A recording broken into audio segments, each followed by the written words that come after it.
हाँ जी बाबिओ सत श्री अकाल गुड मॉर्निंग। तो उम्मीद करदा तुसीं सारे जने चढ़दी कला दे विच होवोगे। तो अज आपां तुहानूं विखावांगे एक बहुत ही ज़्यादा घैंट चीज़। आपां रुके होए हाँ USA दे एक ट्रक स्टॉप दे उत्ते ते आपां नूं इत्थे मिलिआ एक गन हाउस मार्केट दे विच।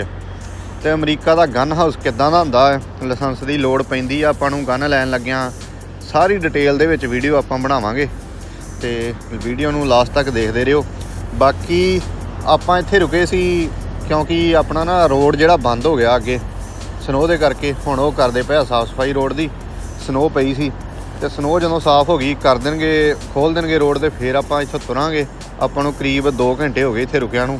ते इह जिहड़ी मार्केट आ मार्केट बड़ी ज़्यादा घैंट सी। इन्हां इदां बीयर जां होर भी कई जानवर उत्ते लाए होए आ थीम वजों, क्योंकि इत्थे ना लोग बहुत ज़्यादा शिकार करते हैं। शिकारी बहुत रहिंदे इत्थे। आ जिहड़ी स्टेट दे विच मोंटाना स्टेट दे विच आपां ब्यूट सिटी आ अमेरिका दी।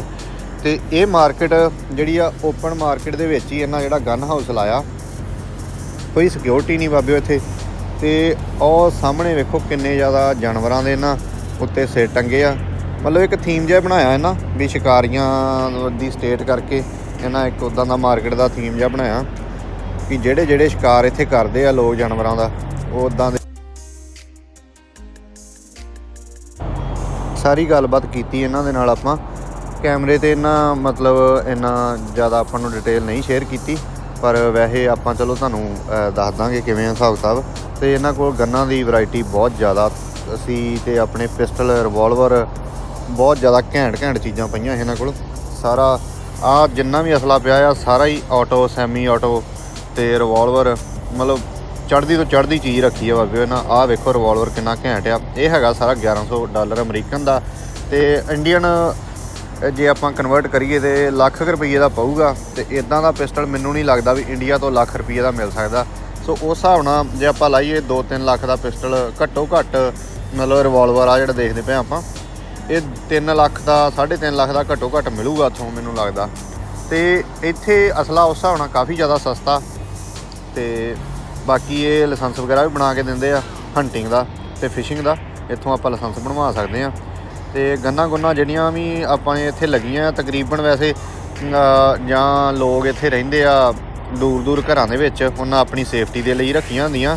ਬਾਕੀ ਸ਼ਿਕਾਰ ਵੀ ਬਹੁਤ ਕਰਦੇ ਆ ਲੋਕ ਤੇ ਇਸ ਕਰਕੇ ਗੰਨਾਂ ਸ਼ਿਕਾਰੀ ਵੀ ਬਹੁਤ ਲੈ ਕੇ ਜਾਂਦੇ ਆ। ਤੇ ਆਹ ਹੈਗੇ ਟੈਲੀਸਕੋਪ ਤੇ ਦੂਰਬੀਨਾਂ ਗੰਨਾਂ ਦੇ ਉੱਤੇ ਲਾਉਣ ਦੇ ਲਈ। ਬਾਕੀ ਇਹਨਾਂ ਦੀ ਰੇਂਜ ਵੀ ਕਾਫੀ ਵਧੀਆ ਸੀ ਇਹਨਾਂ ਦੇ ਕੋਲ, ਕਾਫੀ ਅਲੱਗ ਵੈਰਾਈਟੀ ਸੀ। ਤੇ ਇਹ ਜਿਹੜੇ ਮਤਲਬ ਜਿੰਨੀਆਂ ਵੀ ਗੰਨਾਂ ਆ ਸਾਰੀਆਂ ਹੀ ਮਤਲਬ ਅਸਲੀ ਆ, ਵੇਖਣ ਨੂੰ ਨਕਲੀ ਲੱਗਦੀਆਂ ਹੋਣਗੀਆਂ ਜਿਵੇਂ ਆਪਣਾ ਮੰਨ ਲਓ PUBG ਵਾਲੀਆਂ ਬੰਦੂਕਾਂ ਹੁੰਦੀਆਂ, ਪਰ ਉਹ ਨਹੀਂ ਸਿਸਟਮ ਹੈਗਾ। ਮਤਲਬ ਸਾਰੀਆਂ ਅਸਲੀ ਗੰਨਾਂ ਆ। ਉੱਦਾਂ ਇਹਨਾਂ ਉਹ ਇੱਕ ਬਣਾਇਆ ਜਿੱਦਾਂ ਥੀਮ ਜਿਹਾ ਪੇਂਟ ਵਗੈਰਾ ਕੀਤਾ ਉਹਨਾਂ ਨੂੰ। ਤੇ ਆਪਾਂ ਇੱਥੇ ਵੀਰ ਨੂੰ ਰਿਕੁਐਸਟ ਕੀਤੀ ਸੀ ਕਿ ਸਾਨੂੰ ਵਿਖਾਓ ਇੱਕ ਅੱਧਾ ਪਿਸਟਲ। ਵੈਸੇ ਵਿਖਾਉਣ ਤਾਂ ਨਹੀਂ ਹੁੰਦਾ, ਪਰ ਫਿਰ ਵੀ ਆਪਾਂ ਰਿਕੁਐਸਟ ਕਰਕੇ ਤੇ ਇੱਕ ਪਿਸਟਲ ਕਢਵਾਇਆ ਉਹਨਾਂ ਕੋਲੋਂ।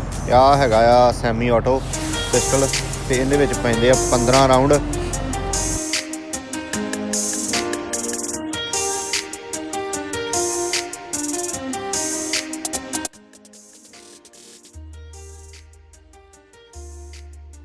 Semi-automatic. Yeah, this is a semi-automatic. Meaning that it will shoot as fast as you can pull the trigger. Yeah. And this is only 751. So buddy, if I wanna buy something from here, so do I need any kind of license to buy these guns? Like I said, you don't need a license, but you need like proof of.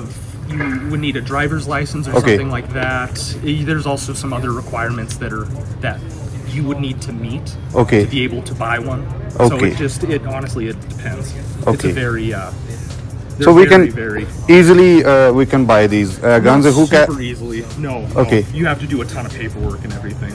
You have to fill it out. Yeah. You have to fill out a form. Called the 4473.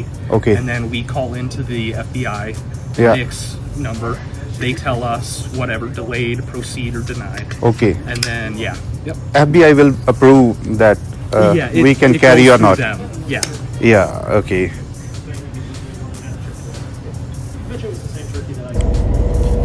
I think most of the guns are used for the hunting purpose.